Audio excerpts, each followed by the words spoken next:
네, 강서 PC방 살인 사건의 피의자 김성수의 모습이 어제 공개됐죠. 심신미약이라는 이유로 처벌이 감경돼서는 안 된다는 여론은 갈수록 커져가고 있습니다. 이런 가운데 사건 당일 급박한 신고 내용이 담긴 녹취록이 공개됐는데요. 출동한 경찰이 돌아간 지 30분이 지나지 않아 이 아르바이트생이 참변을 당한 것으로 확인돼 안타까움을 더하고 있습니다. 취재기자 연결해서 이 소식 조금 더 자세히 알아보겠습니다. 조용선 기자. 네, 사회부입니다. 예, 녹취록을 보면 경찰에 처음 신고 전화를 한 건 피의자의 동생이었군요. 그렇습니다. 강병원 의원이 경찰청으로부터 제출받은 당시 신고 녹취록에 나와 있는데요.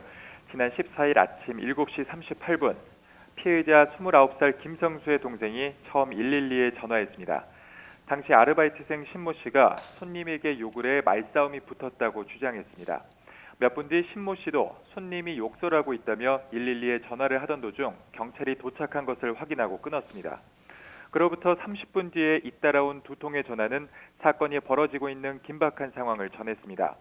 한 시민은 싸움이 났고 피가 나고 있다고 말했고, 한 시민은 모르는 사람이 칼을 들고 사람을 찌르고 있다며 누구냐고 되묻는 경찰에게 그냥 빨리 오시면 된다며 긴박함을 강조했습니다. 말다툼이 그친 것을 보고 경찰이 돌아간 지 30분도 채 되지 않는 시간에 김 씨는 집에서 흉기를 가져와 신 씨에게 휘두른 것입니다. 경찰이 다시 PC방에 도착했을 때는 이미 참변이 벌어진 뒤였습니다. 이런 끔찍한 일을 벌인 김성수, 어제 얼굴이 공개가 됐는데요. 사건 발생 8일 만이죠. 네, 경찰은 심의위원회를 열어 논의한 뒤 김 씨의 신상을 공개하기로 결정했습니다. 경찰서 유치장에서 나올 때 얼굴이 언론에 공개됐는데요. 말투는 어눌했지만 기자들의 질문에 거침없이 답했습니다.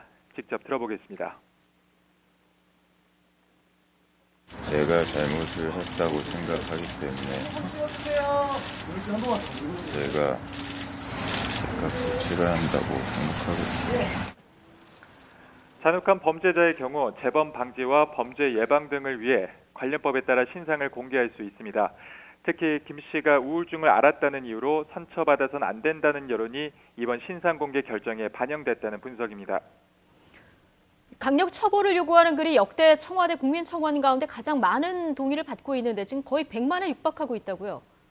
네, 국민청원 게시판에 강서구 PC방 살인사건 또 심신미약 피의자입니다라는 글은 동의수가 97만을 넘어섰습니다. 역대 최고 수치인데요. 오늘 중에 100만을 넘어설 것으로 보입니다. 김 씨가 우울증 진단서를 경찰에 제출했다고 알려지면서 심신미약을 이유로 감형될 수 있다는 점이 공분을 샀기 때문입니다. 김 씨는 자신이 아니라 가족이 진단서를 냈다고 말하기도 했습니다. 대검찰청은 지난 2015년 기준으로 살인 범죄자의 7.9%는 정신장애를 앓고 있다고 파악했습니다. 예, 그러니까 많은 분들이 우려하는 게 말씀하신 대로 심신미약으로 감형이 될까 이런 부분인데, 자 그런데 심신미약 상태에서 벌인 일인지 알려면 정신감정을 해야 할 텐데요. 얼마나 살펴보는 겁니까? 네, 우선 김 씨는 어제 서울 양천경찰서에서 충남 공주 치료감호소로 이송됐습니다. 이곳에서 최대 한 달 동안 정신감정을 받는데 정신과 전문의가 배정되는 등 감정 절차가 시작됐습니다.